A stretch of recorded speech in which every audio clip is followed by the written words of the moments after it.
The Chicago Bears deserve full credit for their nail-biting comeback victories as of late, but it's fair to question just how long they can keep pulling that off now that the quality of opponent they're facing is going to keep going up in coming weeks.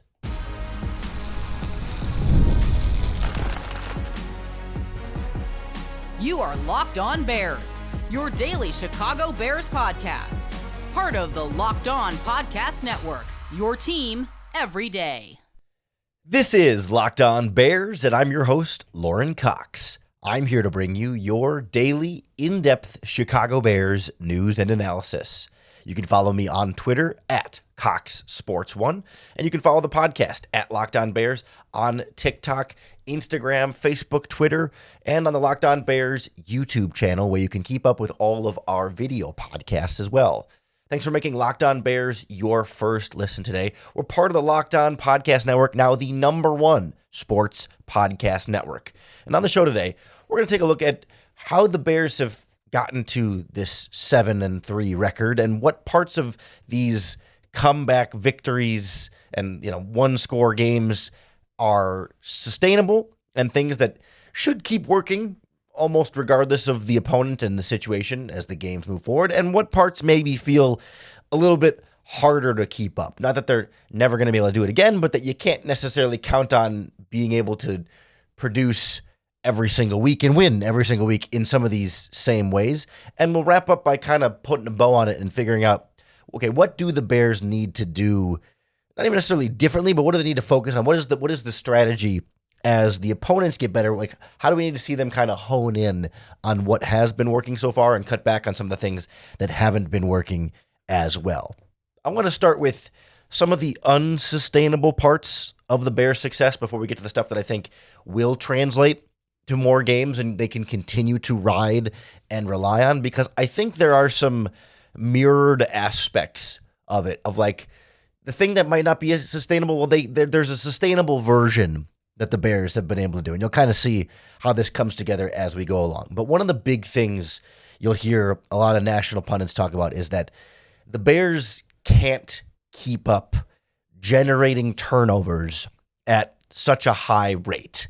We've seen interception after interception. The Bears lead the league in turnovers, lead the league in turnover margin. They have 3 guys in the top 3 or top 4, whatever it is, in interceptions this season, right? Like Edmonds, Byard, and Deshaun Wright are like first and then tied for second in interceptions. And they deserve credit for the plays that they've been able to make. And it's not to say that those are quote unquote lucky or fluky, but just that seasons and seasons of NFL data have shown us over time that it is hard to consistently generate a super, super high volume of turnovers over the course of a full season. We've already started to see that decline a little bit for the Bears, where they had 4 turnovers against the Cowboys, 4 turnovers against the Raiders, 3 against the Commanders, and 4 against the Saints. They had, 15 in 4 games, but then none against the Baltimore Ravens and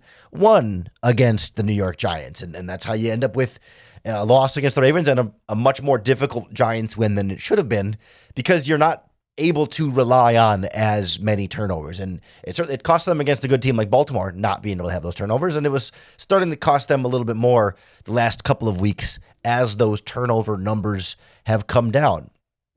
I also think it hasn't been super sustainable for the Bears to have to keep overcoming massive amounts of penalties. We know how much of a problem that has been for the Bears this season when you have 8, 9, 10 penalties for 70, 80, 90 yards in a game.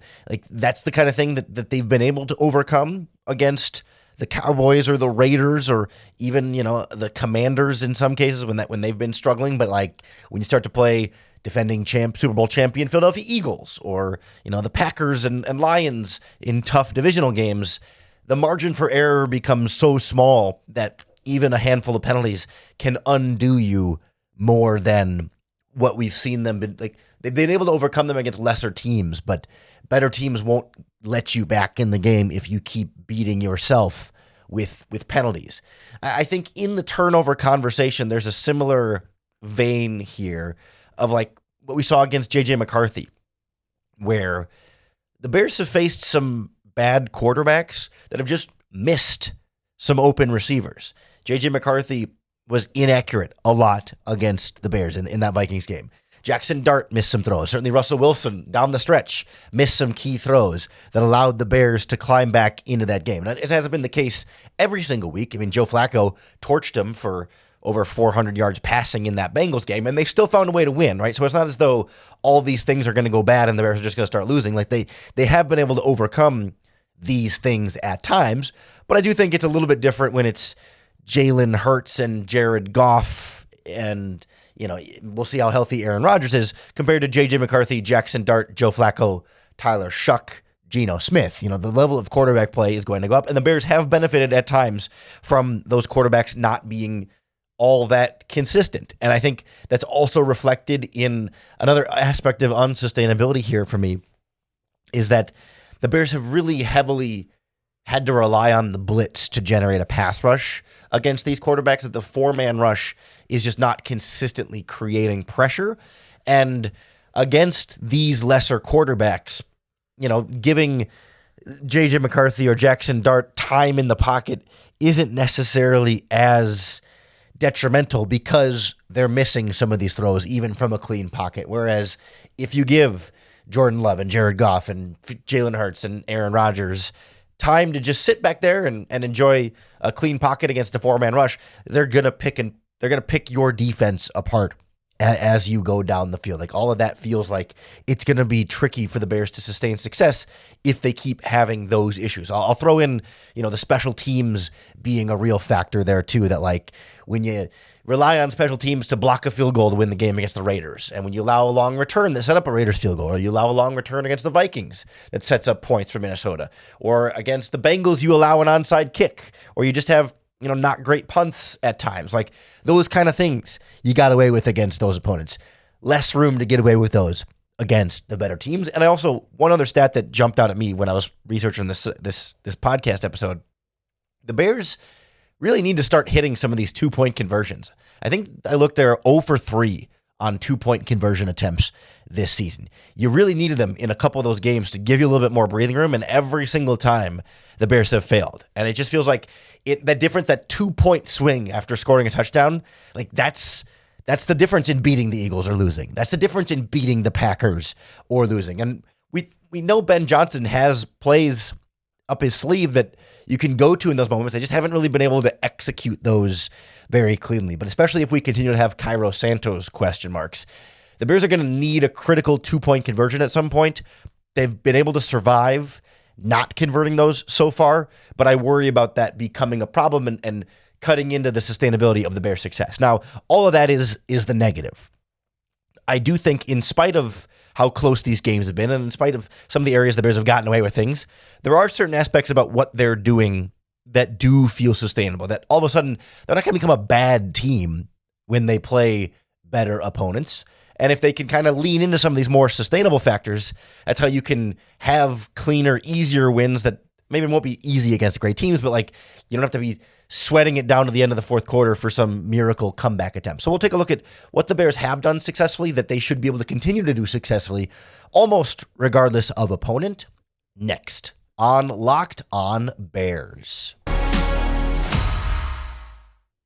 I'm Cody Rourke from Locked On Broncos, and this episode is brought to you by Peloton. Peloton is shaping the future of fitness with the brand new Peloton Cross-Training Tread Plus, powered by Peloton IQ. This is Peloton's most advanced equipment yet, giving you real-time guidance and endless ways to move, whether you're running, lifting, or you're cross-training with your favorite instructors like Alex Toussaint. It's training reimagined to make your workout more personal. Peloton is built for breakthroughs with features that help you plan, stay motivated, and hit peak performance. You can let yourself run, lift, flex, and go while Peloton handles all the rest. Plus, Peloton IQ provides real-time strength coaching, tracking your progress and suggesting weights that challenge you so you can get stronger. Plus, the new movement tracking camera, it counts your reps and corrects your form in real time, making sure every rep is safer and smarter.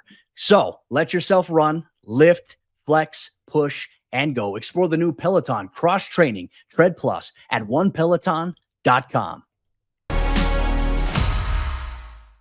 So the Bears have gotten away with some things against maybe some slightly lower quality opponents that I don't know that they're going to be able to continue to keep getting away with. But they've also done a lot of things well that if they can keep doing those things that they should be able to keep doing and maybe even do them a little bit more and a little bit better, that's how you can go from scraping by against lesser teams to maybe still scraping by, but winning against better teams. How you can still have success even though the quality of opponent is definitely going up here in the coming days.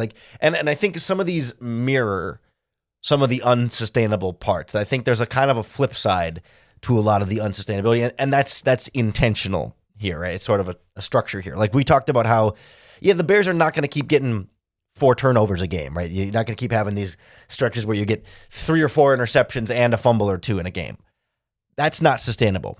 But that doesn't mean they're going to have 0 turnovers every game either, right? We talked about how they haven't been, they had that stretch of 4 against the Cowboys, 4 against the Raiders, 3 against the Commanders, 4 against the Saints, like 4 straight games. Yeah, that was a little bit too high. They're not going to be able to do that every single week over the course of the season. But they had 2 against the Vikings, won that game, 1 against the Giants, and won that game. They had 1 against the Vikings in the first game too.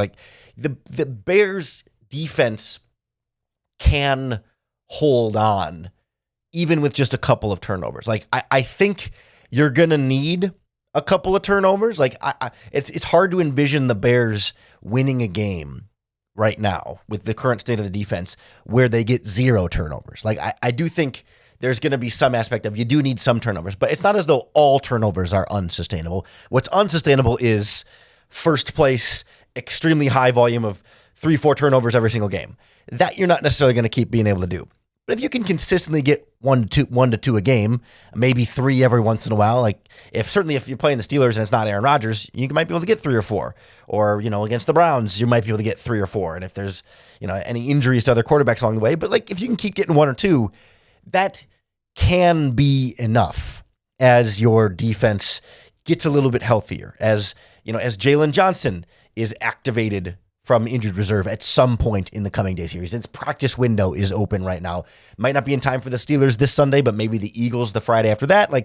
The better and healthier your defense gets as TJ Edwards returns from injury, as Kyler Gordon eventually comes off of injured reserve.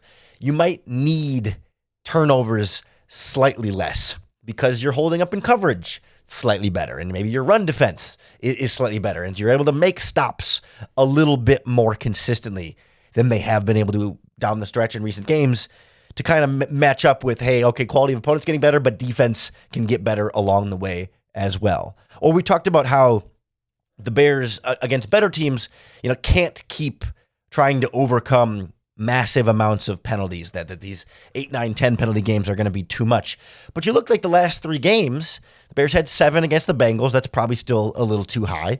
But then against the Giants, they had 3 for 25 yards. And against the Vikings, they had 6 for 40. 6 for 40 feels about like the maximum you can overcome.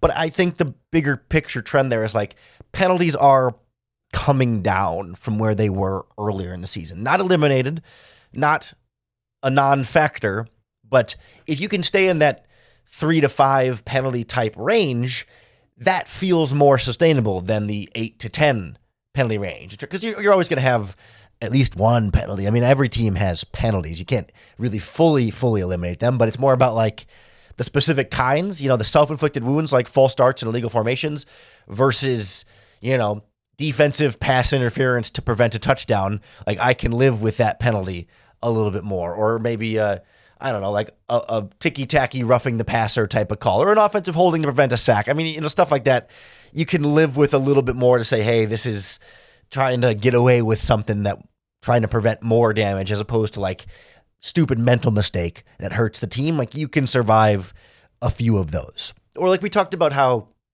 I don't think the Bears can sustain by just having to blitz to generate a pass rush that, they've only been blitzing about 30 to 40% of their snaps, which is still a decent amount, but that's been their main source of pass rush this season. And that's going to continue to be a problem against these opponents. I don't see a pass rush solution emerging that totally solves this group. I mean, you hope that Booker keeps developing, Dexter keeps developing, Sweat can keep playing a little bit better, and Jarrett's starting to finally play a little bit. But like pass rush is going to continue to be a problem. But I do think one aspect of that blitz that feels more sustainable to me is that it's not the down to down, you can only get pressure if you blitz, but it's the like, there's going to be some key third and long situations where Dennis Allen can dial something up. And I think about it as like clutch blitzing in specific situations. You know, when it's clearly a passing down and distance, Dennis Allen goes to that dime package, brings 6 defensive backs on the field, 2 linebackers, 3 defensive linemen, or sometimes it's 1 linebacker, and then he can get more creative. They put everybody up at the line of scrimmage, and you're not sure when and where the pressure's coming from. That's when C.J. Gardner-Johnson comes unblocked off the edge and gets a sack. Like I think it is sustainable to trust that in a big moment, Dennis Allen can dial up 1 or 2 key blitzes that affect the opposing quarterback. Like I'm not sure it's sustainable to rely on that as your whole pass rush, but when it's the fourth quarter and you get him in 3rd and 9, I have some confidence that he can pull something out. Not that the blitz is going to generate a sack every time or that it's going to stop the offense every time, but that it's going to make life more difficult for them, whether that's Jalen Hurts, Jordan Love, Jared Goff, or Shedeur Sanders as the quarterback back there. Like Dennis Allen does have some ability to control that. Speaking of control, this may be the biggest thing that should be most sustainable about the Bears' success. Is that really since the bye week, they have consistently run the ball well. At worst, good enough, but generally speaking, well. And maybe they were down a little bit against the Ravens, but like they still have been able to like turn and hand it off and get consistent yards per carry from DeAndre Swift and Kyle Monangai. And I think the Bears just need to maybe do it a little bit more, but like they have shown the ability to, and consistently shown the ability to run the ball and control the clock. You know, when they have a lead in these games, we've seen multiple times, Ben Johnson can go to these long drives where maybe they hand it off 7 or 8 times out of 10 on a drive, and it can eat up a lot of clock. You can keep the opposing offense on the sideline so they're not shooting out with you back and forth, give your defense a rest. And like the key there, it kind of goes without saying, but like you're also moving the chains with that running game, right? It's not like you're running twice and then you have to throw to get the first down, and then you're running twice and you have to throw to get the first down, but like being able to have these long drives, longs in terms of number of plays, long in terms of time of possession, that just kind of slows the game down and doesn't let the opposing offense get into and stay into a rhythm and feel like, oh, they're going to score every time they touch the ball. Like that's one of the best ways the Bears can help their defense and have been able to help their defense. We don't see it every game, and there's still been a few more times than you'd like when, I don't want to say Ben Johnson abandons the run, but I think he gets into this mode sometimes where he wants to get Caleb Williams rolling into a rhythm, and there is definitely a time and a place for that. I'm not here to say like, oh, he's wrong when he's going and doing it, but more so I'd like to see more of that. But we definitely saw one of those, you know, early in the fourth quarter against the Vikings when Cairo Santos missed that field goal, but that drive, it was run, 4 straight runs, and then a Caleb Williams pass, and then 2 more runs, and then the field goal attempt. And it took, you know, more than 4 minutes off of the game clock to just kind of eat that up. And the next drive, they take another 5 or 4 minutes off of the game clock, and they just kind of wear teams down. And they didn't have as much opportunity to do that against the Giants because they were trailing in the second half and had to, you know, there's 20-10 early in the fourth quarter. So you really got to just go to the passing game there quite a bit. But the idea is like, hey, if you're not behind, slow the game down and control it. And because I think the last thing that I feel like is sustainable is Caleb Williams in the fourth quarter being clutch.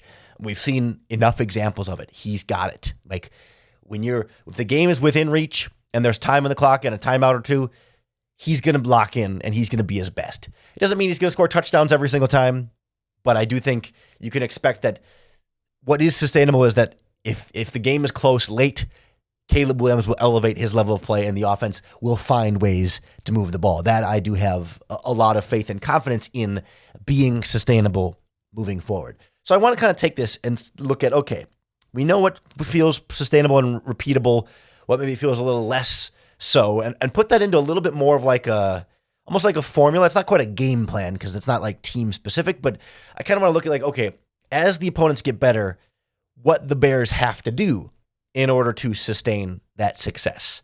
That's next on Locked On Bears. This episode of Locked On Bears is brought to you by FanDuel Sportsbook. We're loving the NFL season so far, but the NBA is back now too, and there's no better place to get in on the action than with FanDuel, the official sports betting partner of the NBA. Because even if you miss the start of the game or you want to ride that hot hand once it gets rolling, FanDuel has live bets on everything from who will score next to fourth quarter comebacks. Plus, you can even combine your live bets into a same game parlay for a shot at an even bigger payout. It just keeps every game exciting, especially when your team is the one that's making that late push.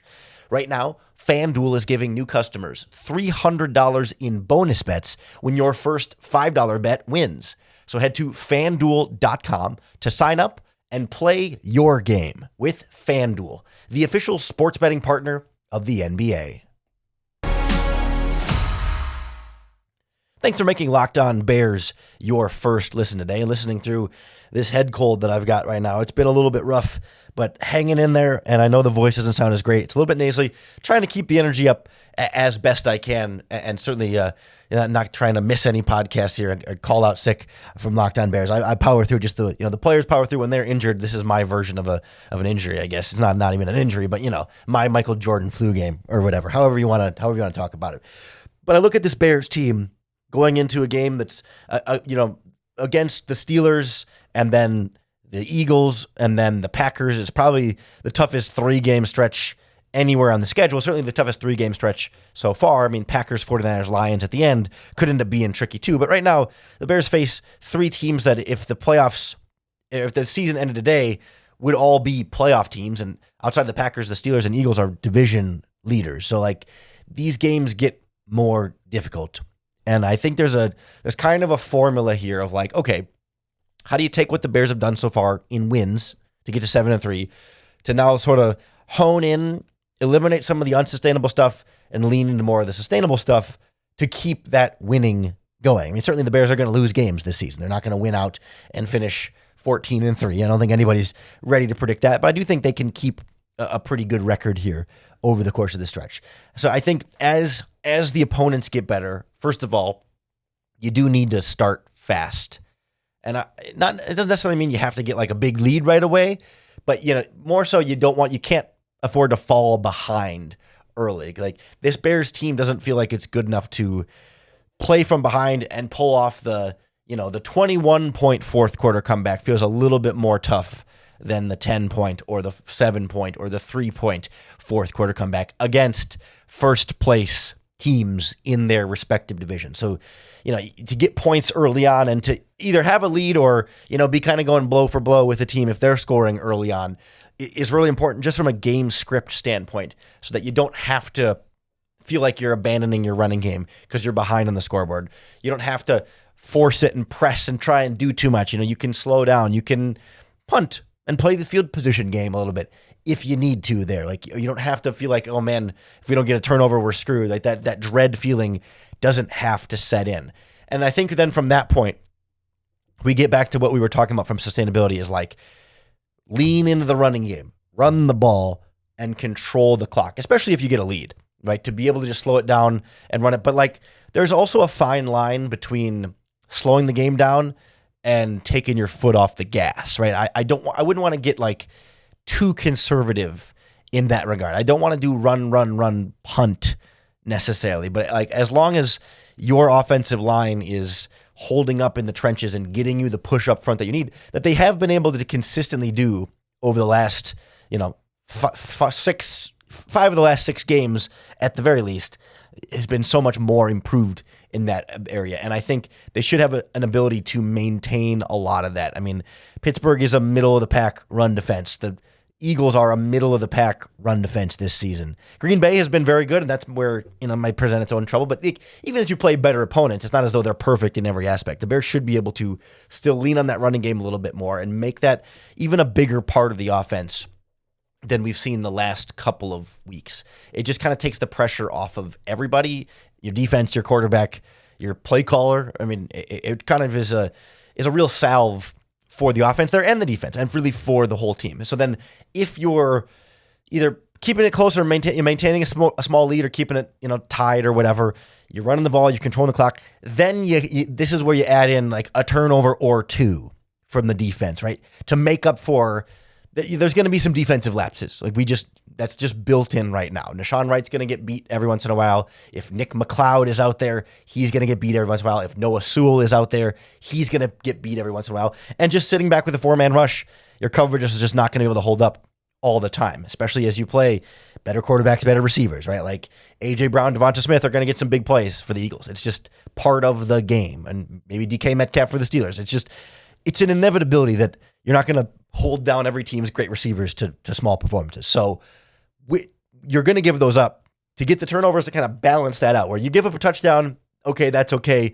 But then the next drive, can you get that turnover to give your offense the ball back? Like, it's only going to be, in theory, right, like 1 or 2 a game. It's not going to be 4 of these where you're constantly sort of spoon-feeding points to Caleb Williams and Ben Johnson. But like just a turnover or 2 to kind of even out or make up for the defensive lapses are really all you need from that side of the ball. Just kind of a net neutral balance there. And I think same thing from special teams, right? Like just take care of business. You don't need, quote unquote, the Devin Duvernay 56-yard return. You just need him to not muff it, catch it, keep the ball in play, keep things moving forward. You need the punt. You don't need every punt to be a 72-yard bomb, but just don't shank it. Right? Don't allow a huge return. You don't have to force a fumble on a punt coverage or on a kickoff coverage, right? You don't have to make the big play, but just hold them to a 20-yard kick return. Hold them to a 5-yard punt return. Like I'm not looking for perfection. I'm looking for like perfectly average special teams. Make all of your short field goals, Cairo Santos. Have some okay punts, Torrey Taylor. Run down and tackle the return man after short returns. That's fine. Just take care of business. Don't mess up. That's all I need from special teams is don't mess up. Don't have to be great. Just don't mess up.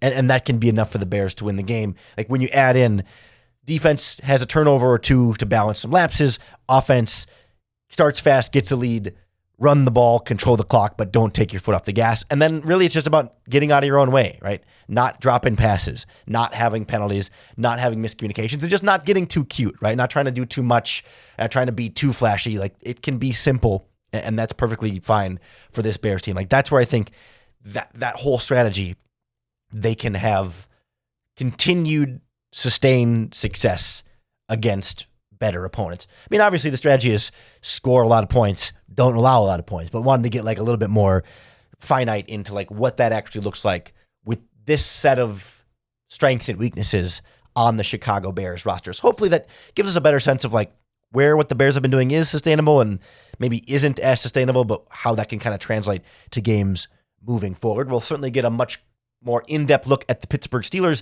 on tomorrow's Locked On Bears podcast. It'll be Crossover Thursday. We'll be joined by Chris Carter from Locked On Steelers. So make sure you hit the subscribe button for the Locked On Bears podcast on YouTube or wherever you listen to podcasts, because that's going to be the best way to keep up with all of our daily in-depth Chicago Bears news and analysis.